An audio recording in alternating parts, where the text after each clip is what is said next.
ओम श्री शांब शिवाय नमः। ओम गणेशाय नमः। श्री श्री महापुराणे की जय।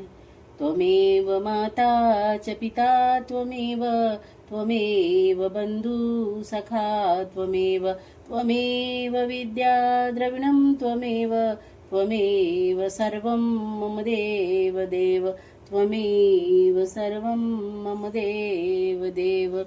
श्री शिवाय नमस्तुभ्यं। बोलो श्री शिव महापुराणे की जय। रुद्र संहिता कुमारखंड अथ सप्तदशो अध्यायः। पुत्र के वध से कुपित जगदम्बा का अनेक शक्तियों को उत्पन्न करना और उनके द्वारा प्रलय मचाया जाना। देवताओं और ऋषियों का सत्वन द्वारा पार्वती को प्रसन्न करना और शिवजी के आज्ञा अनुसार हाथी का सिर लाया जाना और उसे गणेश जी के धड़ से जोड़कर उन्हें जीवित करना।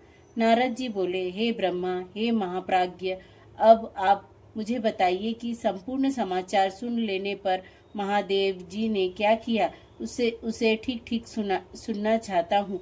ब्रह्मा जी बोले, हे मुनिश्रेष्ठ, उसके बाद जगदम्बा का जो चरित्र हुआ उसे अब मैं संपूर्ण रूप से कह रहा हूँ, सुनिए। गणाधिपत पद उस गणेश के मार दिए जाने पर शिवजी के गणों ने मृगद एवं पटह बजाए और महान उत्सव किया। हे मुनीश्वर, शिवजी की गणेश जी का शिर छेदन कर ज्यों ही दुखी हुए, उसी समय गिरिजा देवी अत्यंत क्रोधित हो गई। उन्होंने कहा, हाय, मैं क्या करूं, कहाँ जाऊं, मुझे बहुत बड़ा दुख उत्पन्न हो गया है। इसके मरने से तो मुझे बड़ा कलेश हुआ। वह दुख किस प्रकार से दूर हो सकता है। सभी देवताओं तथा गणों ने मेरे पुत्रों को मार डाला है, अतः मैं उनका नाश कर दूंगी अथवा प्रलय कर दूंगी। इस प्रकार दुखी हुई उस सर्वलोक महेश्वरी ने उसी क्षण कुपित होकर करोड़ों शक्तियों को उत्पन्न किया। तेज से ज्वालायमान उन उत्पन्न हुई शक्तियों ने जगदम्बा पार्वती को नमस्कार कर कहा, हे माता, आज्ञा दीजिए। मैं मुनीश्वर। यह सुनकर शंभु की शक्ति महामाया प्रकृति ने क्रोध में भरकर उन सभी शक्तियों से कहा। देवी बोली, हे शक्तियों, हे देवियों, तुम सब मेरी आज्ञा से प्रलय कर डालो, इसमें आप सभी को विचार नहीं करना चाहिए। हे सखियों, तुम लोग देवता, ऋषि, यक्ष, राक्षस और अपने तथा दूसरे सबको हठ पूर्वक खा डालो। ब्रह्मा जी बोले। तब पार्वती जी की आज्ञा पाते ही वे सभी शक्तियां क्रोध में भरकर देवताओं आदि सभी को संहार करने के लिए उद्युक्त हो गई। जिस प्रकार अग्नि तृष्णों का संहार कर देती है, उसी प्रकार वे समस्त शक्तियां भी संहार करने लगी।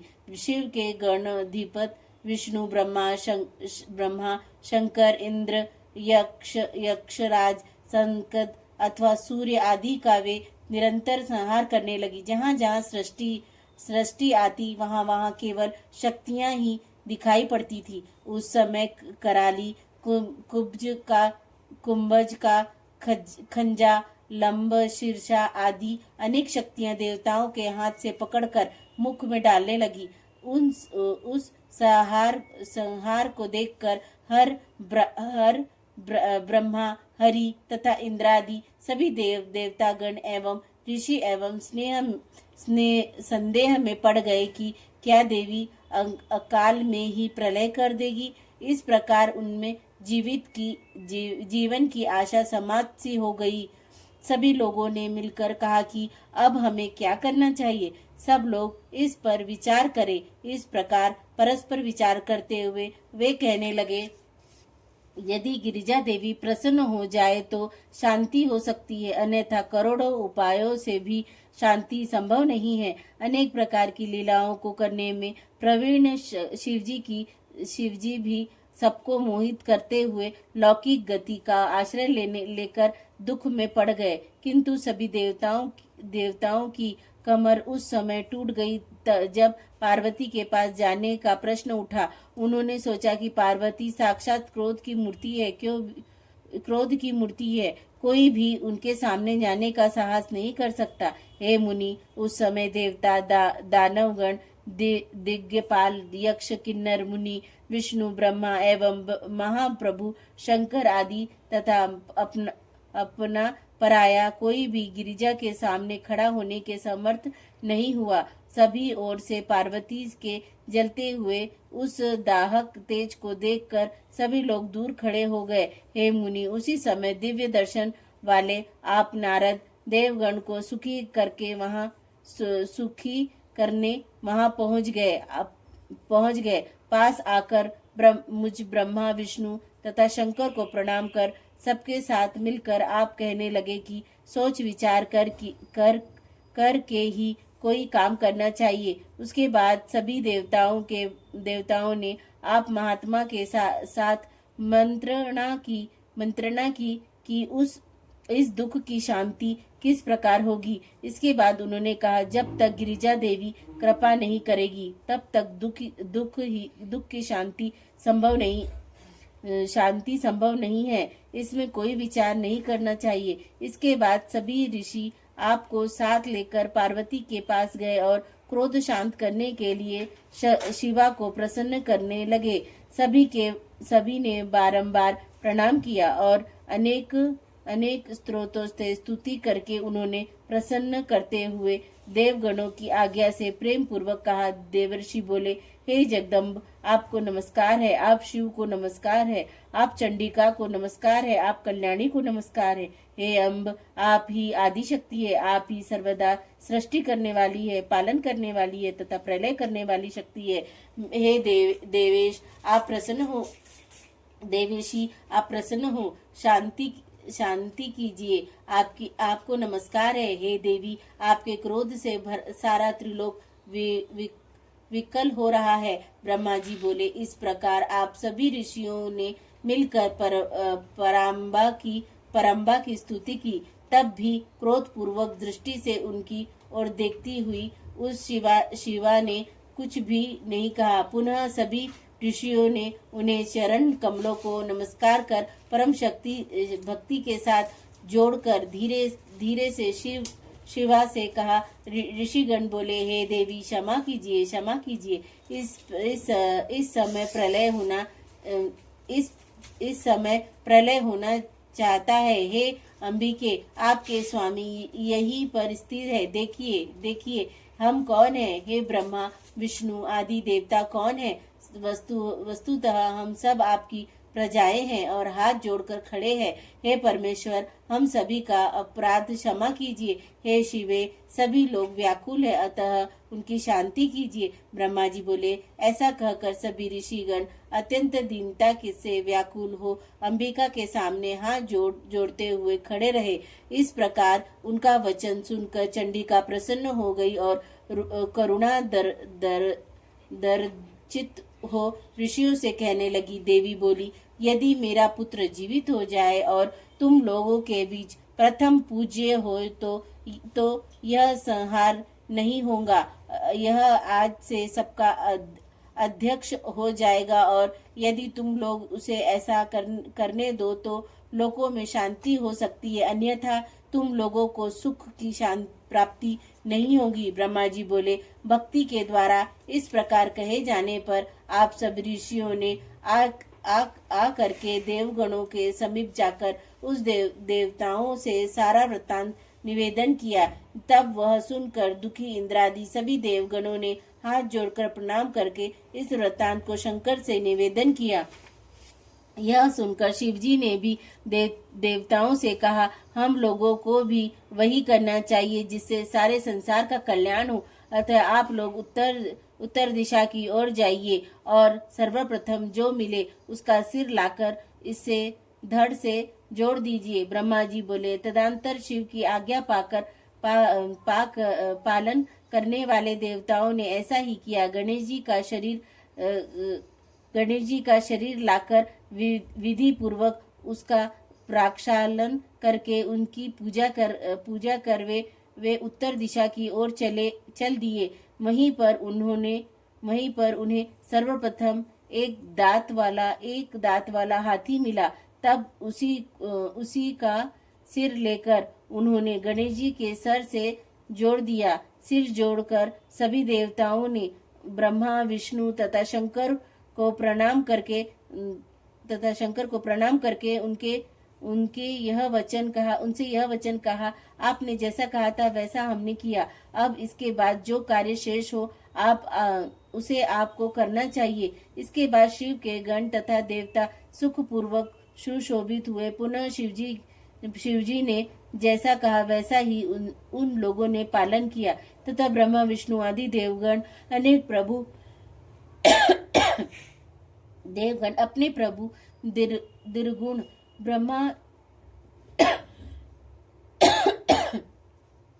ब्रह्मा ईश्वर शिव को प्रणाम करके उनसे बोले, जिस प्रकार हम महात्मा लोग आपके तेज से उत्पन्न हुए, उसी प्रकार आपका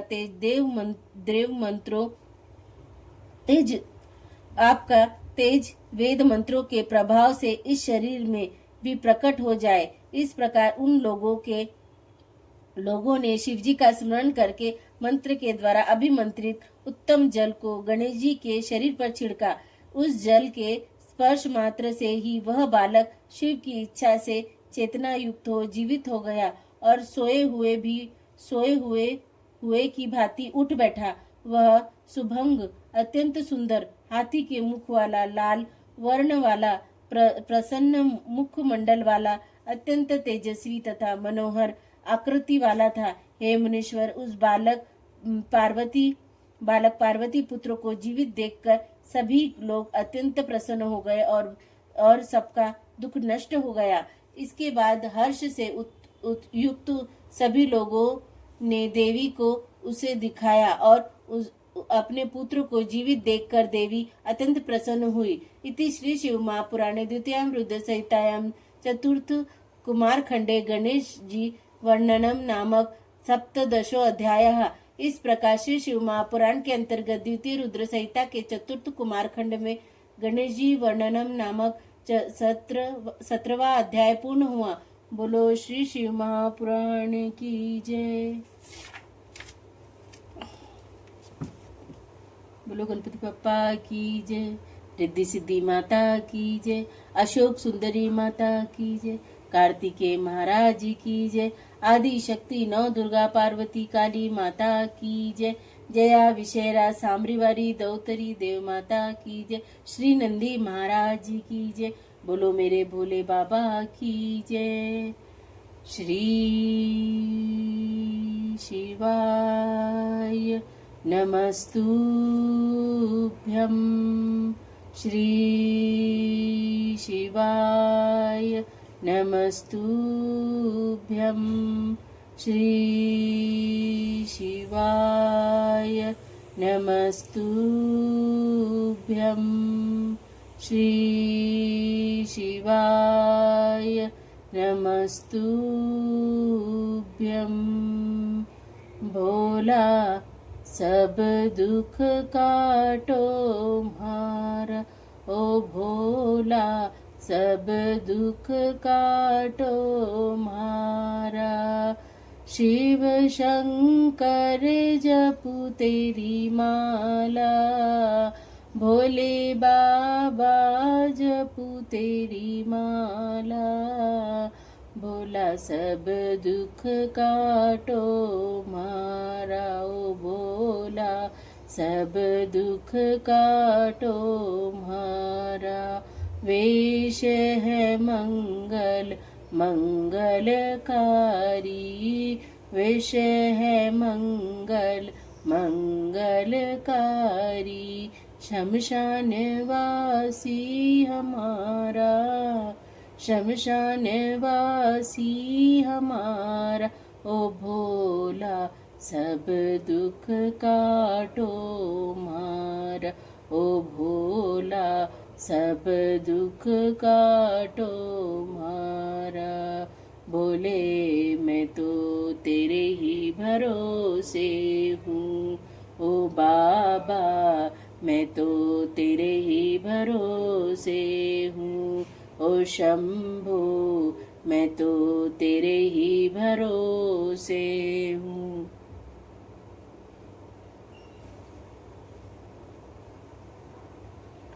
ओम नमः पार्वती पते हर हर महादेव है, हर हर महादेव है, हर हर महादेव। शिव शंभु। जय श्री महाकाल बाबा की जय, काशी विश्वनाथ भगवान की जय, कुबरेश्वर महादेव की जय, बोलो 12 ज्योतिर्लिंग वाले बाबा की जय, माँ और बाबा की जय। शंभु सब तेरे भरोसे। श्री शिवाय नमस्तुभ्यम।